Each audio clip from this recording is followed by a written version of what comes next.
Gracias. Agradecerles su presencia, todas sus aportaciones pues, formarán parte del gran dictamen que se está haciendo del Plan Nacional de Desarrollo. Vuelvo a destacar pues el proceso inédito y la apertura de esta Cámara. Yo destacaría la coincidencia que tenemos todos los participantes aquí en que a México le vaya bien y que tenga un mejor desarrollo económico. Yo nada más terminaría haciendo un comentario muy rápido, que creo que este Plan Nacional debe evaluarse a la luz del momento que está viviendo nuestro país, que es un cambio de régimen político. ¿Cómo se construye un plan en un contexto de cambio de régimen político?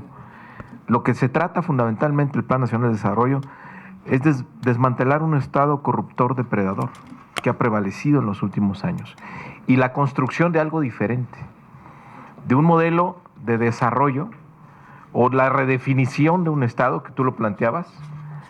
¿Cuál debe ser el papel del Estado en la economía? No se quiere regresar a un Estado empresarial que no funcionó, pero tampoco queremos continuar con un Estado mínimo regulador que no tiene, que renuncia a tener cualquier participación en el fomento o en la generación de condiciones para generar crecimiento económico. Era un Estado corruptor que sí, pues mientras menos participe, mejor. Pero sí podemos, y detrás del plan está el diseño de un Estado, un gobierno que genere valor. ¿Cómo se logra un Estado que genere valor? Que tenga compromiso con el desarrollo económico. Bueno, primero, tener un gobierno austero y transparente en el destino de su gasto. Por eso es la austeridad, no es una moda, es el concepto de que el crecimiento del gasto que ha habido en los últimos años, creció más el gasto improductivo que el productivo, financiando excesos, privilegios, abusos que tienen que recortarse. Reorientando el gasto público hacia actividades que generen valor agregado. Gastamos muy mal como país, hay que reconocerlo. El INEGI mide el valor agregado del gasto público en cada sector y es cercano a cero o negativo. Tenemos que concebir de manera diferente la inversión pública. Primero, aceptar que queremos tener inversión pública porque eso influye en la economía. En los últimos años ha venido cayendo la inversión pública y el año pasado tenemos el récord. Es la cifra más baja medida por el tamaño de la economía desde 1940 y tantos, después de la Segunda Guerra Mundial, porque detrás estaba el diseño de que hay que retirar al Estado de la economía. Y debe concentrarse la inversión pública en proyectos de infraestructura, pero no en un catálogo de obras, sino utilizar la inversión en infraestructura para tener modelos de desarrollo regional.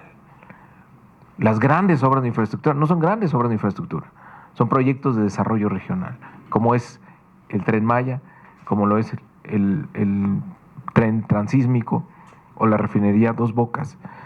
Si el sur-sureste no tiene una inversión de este tamaño, no vamos a poder sacudir a esa región y que logre tener tasas de crecimiento diferentes a la que ha tenido en los últimos años. Una inversión también en capital humano diferente, no solo asistencialista, sino que vaya a tener una vertiente productiva, como ya se mencionó aquí el caso de los jóvenes, sembrando vidas, en fin, una inversión en infraestructura que propicie desarrollo regional y en capital humano que aumente el potencial de las personas. Una política fiscal, por supuesto, que conserve finanzas públicas sanas, que detenga el sobreendeudamiento que hubo en los últimos años, que mantenga la estabilidad, pero también que vaya más allá de mantener las finanzas públicas sanas como objetivo final del gobierno, porque en los últimos años parecía que el objetivo del gobierno se limitaba a mantener sus finanzas sanas. ¿Cómo puede ir más allá? La política que se está instrumentando en la frontera, disminuyendo la tasa de impuesto sobre la renta, impuesto al valor agregado, que tiene un costo fiscal de corto plazo, pero la apuesta es que eso genere mayores inversiones, mayor crecimiento económico y eso más que compense la pérdida en recaudación. Entonces, una política fiscal responsable pero también orientada a generar condiciones de desarrollo económico. Una política monetaria que garantice la estabilidad de precios, pero que ya no tenga como ancla de la inflación el rezago de los salarios. Romper ya el paradigma de que el ancla de la inflación es tener anclados a los salarios.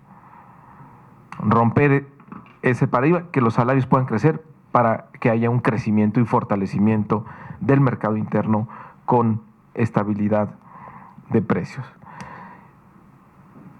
Un Estado que genere valor, apertura comercial, enlazarnos con, como lo ha hecho nuestro país, uno de los países más conectados con el resto del mundo en términos comerciales, pero que ya propiciemos cadenas de valor hacia el interior para que más sectores de la economía puedan beneficiarse de este sector exportador. Y por último, garantizar un Estado de Derecho y pacificar al país. Es muy difícil medir la traducción directa al Producto Interno Bruto de erradicar la corrupción, tener un Estado de Derecho y pacificar al país. Pero estamos seguros que si no resolvemos esos asuntos, no vamos a tener un crecimiento económico como nuestro país lo necesita, pero que los mecanismos tradicionales de medición pues no logran captarlo, o hasta la fecha los ignoraban. Era una nota al pie de página de los grandes indicadores macroeconómicos, pero ahí estaba el cáncer de la corrupción, un Estado de Derecho inexistente y una crisis de inseguridad y violencia que era ajeno a las evaluaciones financieras. Pero si no logramos esas tres variables, si no logramos erradicar la corrupción, si no tenemos un Estado de Derecho y si no pacificamos al país, nuestro país no va a generar la riqueza ni se va a distribuir de la manera como nuestro país lo necesita. De eso se trata el Plan Nacional de Desarrollo. Detrás, lo que está planteando el presidente de la República es una redefinición del Estado y una redefinición de los objetivos a los que debe aspirar nuestro país. Claro que aprovechamos, le tomamos la palabra a Liceo Treviño, representante del Consejo Coordinador Empresarial. Tengamos reuniones permanentes. Ya habíamos tenido una con el Consejo al principio de esta legislatura. Había otro presidente del Consejo Coordinador Empresarial y hicimos ese compromiso de tener reuniones frecuentes para revisar la agenda legislativa. Por supuesto que vamos a programarlo para agosto si no tienen inconveniente, y que sigamos aprovechando este Parlamento abierto para tener un diálogo constante con el sector privado. Muchísimas gracias a todas y a todos por su participación.